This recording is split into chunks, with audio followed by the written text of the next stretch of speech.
got my vintage air in. It was on like a 2-month back order. We're gonna get this unboxed, see what's all in it. Also, I've got my steering column. I went ahead and brought it over. Dad's gonna go ahead and get it at least primered. I bought the raw one that has to be painted because I didn't see the need to spend the extra money for the polish or the chrome, because you don't see very much of it at all anyway. This part stays underneath the dash. A little bit of that goes through the firewall. So I'm gonna go black and then the fawn color that's on the inside of the truck. That's the plan. Got it all unboxed here, quite a few parts. Glove box, which is great because I don't have the inside of my glove box was missing when I got the truck. Got the under dash deal for the vents. Some plates that block off some factory stuff that's not on the truck anymore. A bunch of wires. Instructions, which is good. Hard lines. Evap bracket. So I got my painter here. My painter. Yeah. We ain't got a whole lot done. I've been researching this kit. Looks like it was on me. I ordered a kit with the deluxe controls, which are those, and I don't want to run them. So we've been researching just to make sure I can order the rotary style, dial style controls and it'll still work. So what I did was I matched this part number and that part number with the kit that's in Dad's truck, and is exactly the same as his. So I should be able to just swap out this. Now I'm probably not gonna get any money back off of it, so I'm gonna have to spend another 150 bucks, but I'll get the correct controls that I wanted to run in the first place. Yeah. After waiting 2 months, I'm not trying to send anything back. We're gonna keep what we got. Even if I have to run the deluxe controls, I'll have to buy another panel for the dash, is what it would take. It would take a panel that has sliders like this. Let me show you the one that we're gonna run. This is the panel I already have, and this is the rotary controls for if you order the rotary kit. Obviously, I did not. But I think these kind of match up better with like the windshield wiper and headlight control. So that was kind of my plan. And that's how the vents were gonna look. Gets two there, and then one down there. Dad's getting ready to prime my column for me. He's got it all taped up and cleaned off any little oil or anything that may be left on it. Prime it, and then, I don't know, he may get some color on it today, we'll see. Went ahead and moved my 66 up into the air conditioning shop. Dad said, let's go ahead and fire the AC up. It's a warm one today, boys. It is hot. I'm looking at my instructions here, and I don't know how good these instructions are going to be, but so far it looks like I'm kind of ahead of the game. Disconnect battery. Done. Drain radiator and remove radiator, but retain the radiator. Let's see. Done. Heater and blower assembly and OEM heater hoses, discard. Done. So looking at the instructions, the first thing I gotta do actually is remove my glove box door, which I'm not happy about because it took a while to get it how I wanted it, like straight. So that's the first thing I do, is take the glove box door off.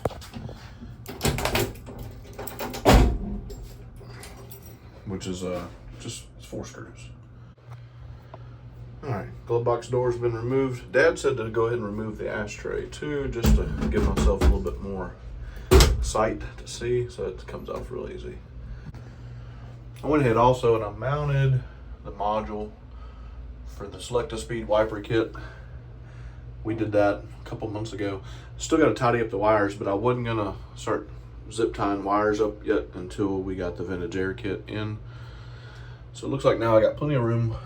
There's supposed to be a template. We got to drill some holes and mount the evap. The next step is to mount this passenger side fresh air cover on the little kick panel down there. But I don't have one, We removed it a long time ago. Mine is already covered up with hush mat, so I'm not sure if I still need to do that, if I should do it. Talk to Dad and see what he thinks. All right, so since I've already got the hush mat over where they want me to put the piece on both sides, of course, this one didn't come with the driver's side, it only came with the passenger side. I'm not really understanding that, but the little thin piece of metal is not really gonna do anything. And there's gonna be a carpet kick panel that goes here anyway. And yeah, so we're gonna skip that step for now, not mess with it. All right, next is to install these hose adapters on those dash vents. All right, so I got the S-clips installed, and they need to be like this, right? Because the inside of your vent on your dash is going to slide up inside that lip. That's the idea. There it is. You kind of got to work it, but it slides up on there. So this is the next step, is this template. Going to cut this out, and then it's going pretty much there. You got to be careful with your template, but anyway, you line this template up with that hole there, and then you drill that 9/16 at the bottom. 9/32. But yeah, that's it. So you got it drilled, it's down there. Okay. Yeah, that one. What is that? So this is the rear bracket. It bolts to these 4 bolts right there. You don't want to go too tight because it's, it's just a plastic thing, right? Yeah. They got inserts in them, but still, you don't want to Snug them up. a ball and jack. So Yeah. that one goes there, huh? Yeah. So that's a number. Says that's a number 10 O-ring. Right there. Number 10 O-ring. Mm-hmm. Makes sense, isn't it? Look at that. What's that stuff you got there? Just some It's just all. refrigerant oil. Okay.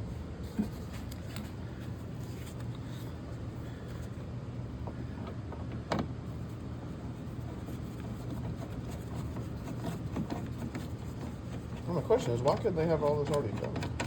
But they want you to do something. We're not going to tighten it. Okay. We're just going to leave it there because we got these other lines to put on. Okay. And so now you got this little one. I guess it needs to go on next because the other 2 are going to go. does that one go straight up? Yeah. Okay. So Does it have a crook in it, or it goes like this, so it's a sharp? and it comes. It looked like it comes through that bracket. It looks like it comes through the bracket.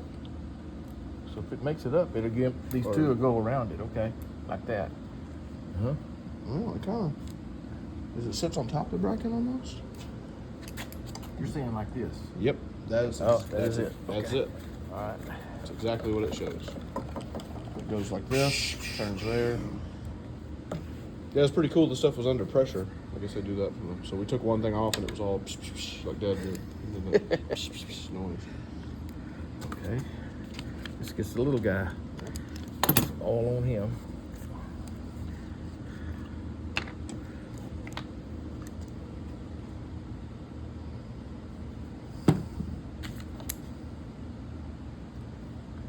So far, it looks to be a pretty good kit. It wasn't cheap, None of this is cheap. and it took a long time to get here. So, but this is the same kit you have, except I ordered the wrong controls. But we'll fix that. Yeah.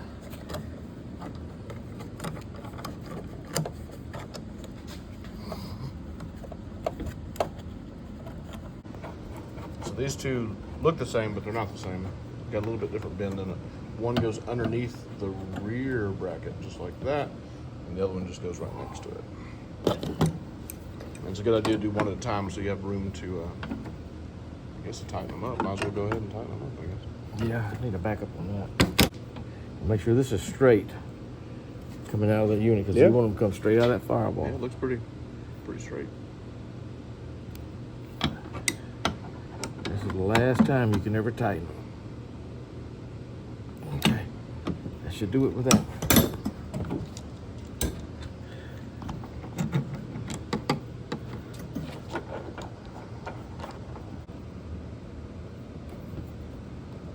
Okay.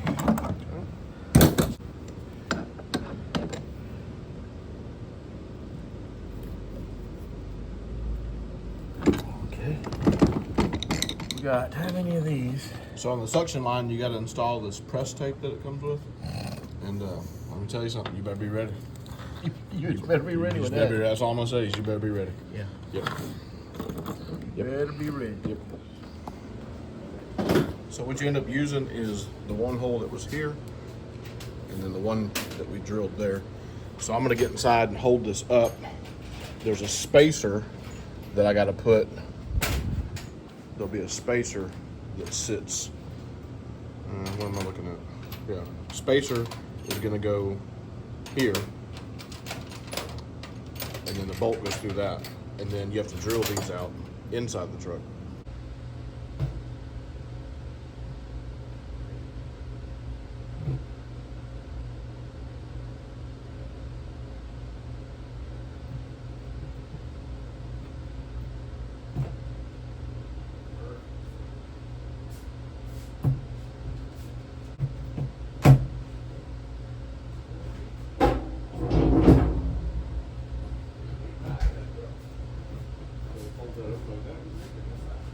I'm gonna go ahead and put the spacer on the top one. Okay. Okay, spacer's on. Okay. Ooh, this is gonna be tricky. Oh yeah, I did it by myself. Woo. Okay, so. How many times I went in inside, come back out, inside, come back out. Somebody else.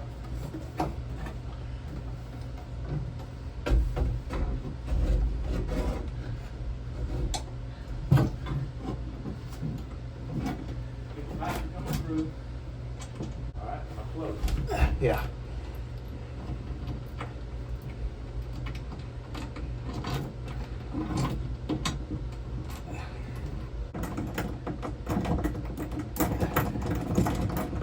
All right.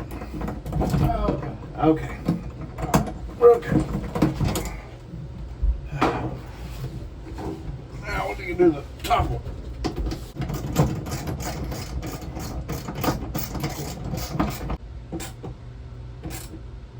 All right, we're done. All right. Now, we gotta look up and see what it's gonna take to So you gotta drill these two out. drill them holes. Drill these two holes here, and then it's got some self-tappers that go in to hold it. That's pretty much it.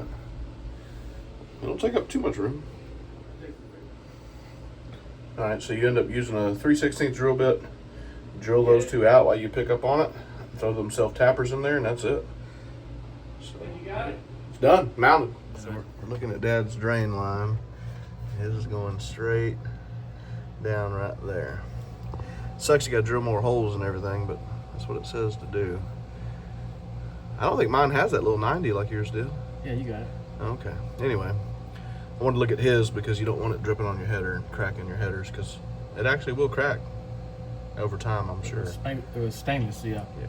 So his drips right there on his frame rail. Okay. So just straight down by that inner fender. All right.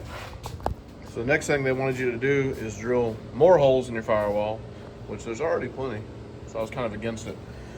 Had an existing hole, just made it a little bit bigger for the drain.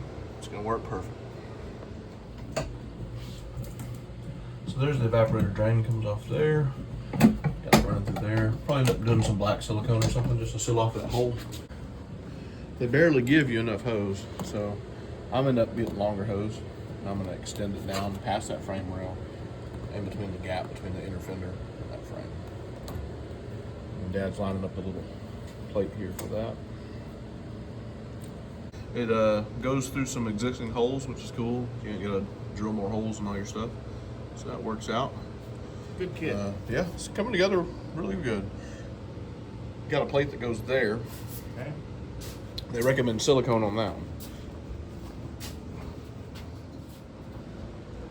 Got the little block off plate mounted, put a little clear silicone behind it, found some bolts that would work.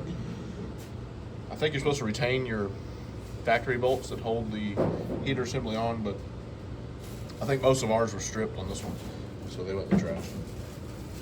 All right, so I'm gonna install the window. What do you call this thing? What is these? It's a defrost duct. Defrost for the window. The defrost duct. Windshield.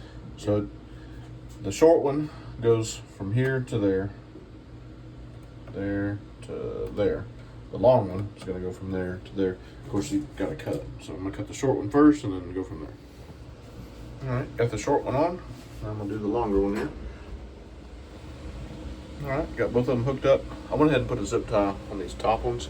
I didn't really like the way it doesn't say to do it, but these feel they're not coming off. They're nice and tight on there. But these felt like they would just fall off, so a little zip tie. The passenger and middle vent assembly, and get y'all out wide enough for you to see it. Anyway, you have to mark and drill the holes. I got, not that big one, that little one. I got one hole already there. I'm gonna use that to line everything up. Then you got to mark for your other holes and drill those, and then you got another vent that goes over there. All right, so the existing hole that we found worked out. Got a screw in that one. Helps you kind of hold it up, and square it up, and mark these two, and then drill those two, and then you got the driver vent. All right, use another existing hole that was here on this side to mount this one. It's a little bit further back than those. I went and looked at Dad's. It's the same way. And when there's a seat in here, it helps keep it off your knee a little bit. Now, you can have it two ways. You can have it where they see that flip that way. I make them all the same. So, what does that one look like? Okay, we'll do it that way. All right. What do you mean flip that way? Well, if you do it this way, see, they're going that way. If you do it this way, it's this way. See, the little handy thing. It goes either way. Yeah, all right. But look at it now. You see how it looks? Okay. Now look at it. It's just going this direction. You want to go in this direction, or you want to go in that direction when they're closed? Like that. Okay, so they'll all be like that. Yeah. So they can go either way. You're saying? Yes, they can. Okay. And they just pop in. Yeah. So slowly they just pop in. Really? Yeah. Might be a two-handed operation. It is. It's a two-handed thing. They pop in super easy. There you go. Cool. So that way the driver can reach over here and do that Yep. if needed. Check it out. Dad got my column all painted up how I wanted it. Man, it turned out great. That is going to be cool. So we got the rotary controls in. Summit Racing hooked us up and let me return the sliders. So there's a template in here somewhere to drill that out. Somewhere. There it is. So you get your template, you cut the hole out for the OEM hole. We got it sitting on a block of wood, and then center punched the holes we got to drill out, and they call out what holes you need in the drill bits. You just find the closest you can to them, because we probably don't have exactly. It'll work. I don't think that's the one.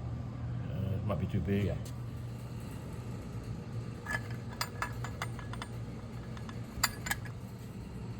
So we got all the wires done, and they recommend that you zip tie.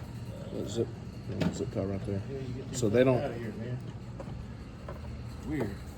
Oh, I didn't see those. Well, no. Okay. These are special. All right. So they recommend you zip tie the wire so you don't. It's very delicate, so you don't rip it out. So now I'm gonna try to get all this installed in the truck. You bend the little tabs out, right? Okay. And then that fits in that hole right there. Yeah. Enough adjustment out of this thing. Yeah, he's got to spin that one and kind of slide it around. I took this thing out, it seems like a year ago. I don't really remember.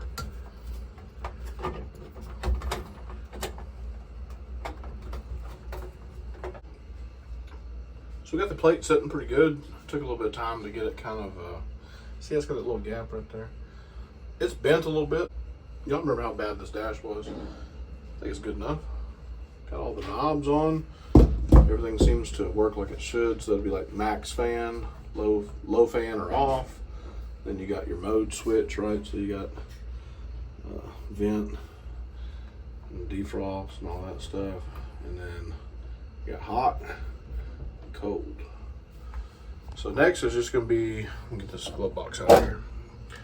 Next is gonna be getting everything wired up and zip tied up behind the dash. So getting some of our wires ran.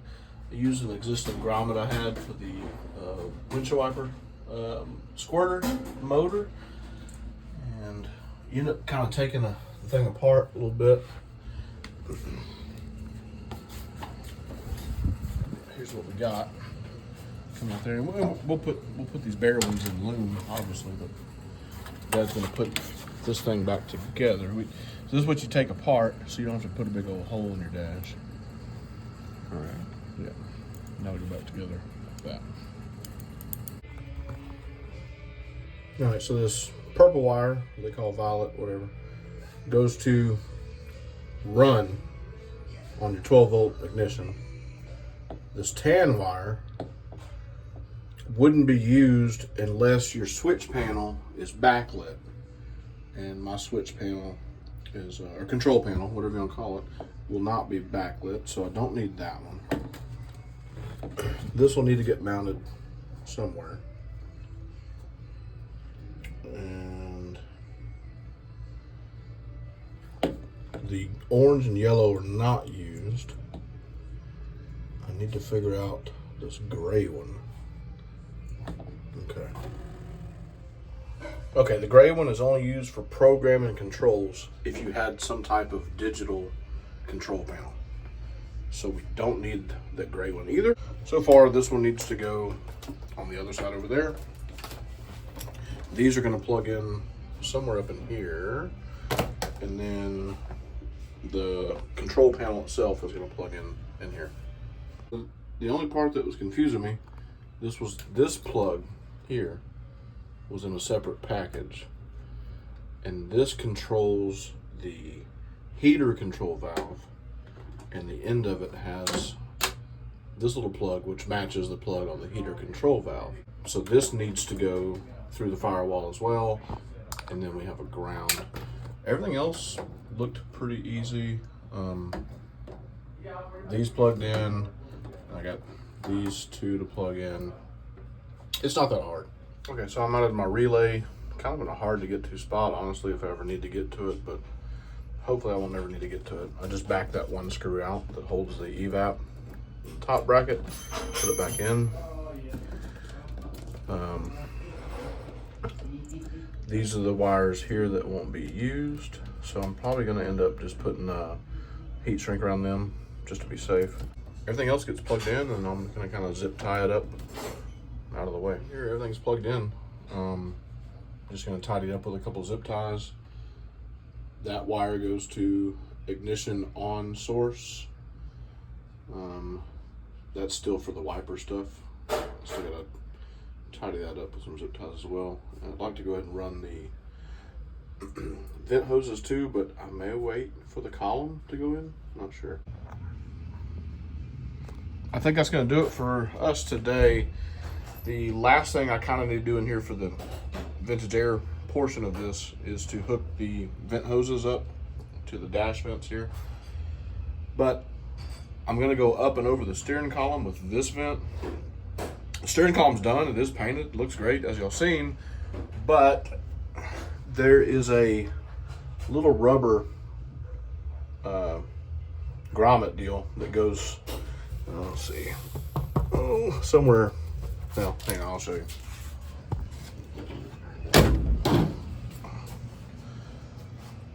There's a rubber that goes right there, and of course right now that's just hush mat. And I could probably get away with not running it since I've got hush mat, but it's a $4 little rubber piece. I'd rather go ahead and get it, and it seals against a metal plate on the inside, and then there's another plate that goes on the outside that holds the column in.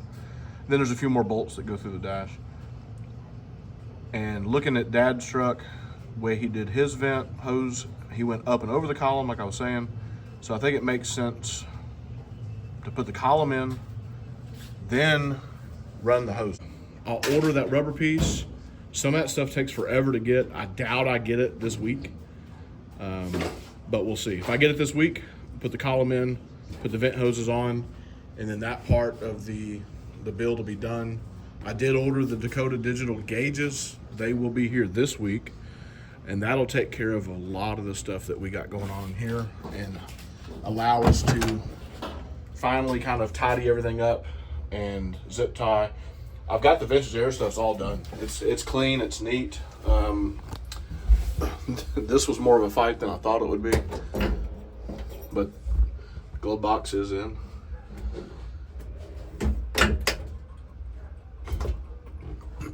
Glove box is in, but it was just a little bit more of a fight than I thought. Dakota Digital is going to take care of a lot of this stuff, and then I'll be able to put the bezel back in, and I'll be able to put the wiper switch on. Headlights, I need to order a new headlight switch too. A few things. This turned out really good. Happy with that. Everything's looking good. Making progress. Feels good. We did a little bit to this, not too much. We shimmed the body of the truck up a little bit to make it even with the bed. It was a little bit off, but now it's pretty much dead on. This one's pretty much ready to wire and start. I'm gonna have to do see what the transmission cross member's done, right? Mounted. Still gotta do a drive shaft. So other than putting the intake on and all the wiring and radiator and all that kind of good stuff, this wired up and fired without too much to do. Yeah, this one's not getting power steering, right? Nope, no power steering. Not getting air conditioning. It's gonna be This one will be done and going to shows and for sale while it's going to shows, right? That's the plan. Got a little idea here for the heater vent block off. Working on something there maybe. I don't know, we'll see. But that's gonna do it for us today. Yep. We appreciate everybody watching. Subscribe, like, share, ring the notification bell. Have a good one. We'll see you on the next one.